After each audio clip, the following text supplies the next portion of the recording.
আল্লাহ জীবন এখন signal লইলেও minimum 100-120 দিনের দরকার।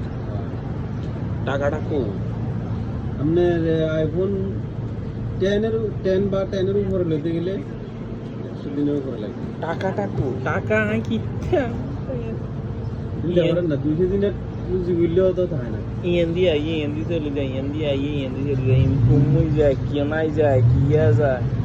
সারা মাস কত কষ্ট করি, মাস শেষে টাকার কোনো আগা মাথা।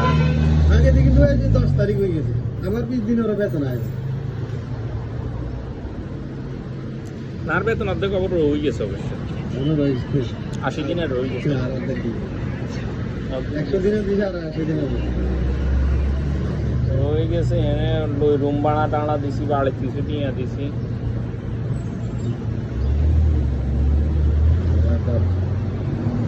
জীবনটাই বেদনা। এলে পৃথিবীতে জন্ম নিলে গরিবের ঘরে জন্ম নেন নাই, আর নইলে না জন্ম না নেনে ভালো। জন্ম না নিলে আপনি বুঝবেন কি জীবনটা কি।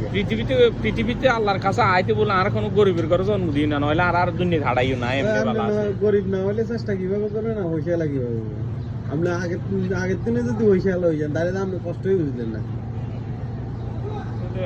আল্লাহ যে সময় কয় যে কিয়া লাগবে তোর পৃথিবীতে বলে না আর কোনো গরিবের ঘরে জন্ম দিন না, নইলে আর হাঁটাইন না। তো আমি মনে করেন তো আপনার পয়সা বানাইলো, বুঝলেন না? পয়সা মানে আপনি যদি ঠেক কেনা দেন, আধা কেনা দেন, কেনা দেন, আর জন্য বিয়ে করলেন, এটা তো আর এক মুসিবত। সেই কারণে তো আল্লাহ যা দিছে শুকরিয়া। চামাইয়া দেখলে গরম হয়ে যাবে। যা দিব আল্লাহ যা বানাইছে তাই শুকরিয়া।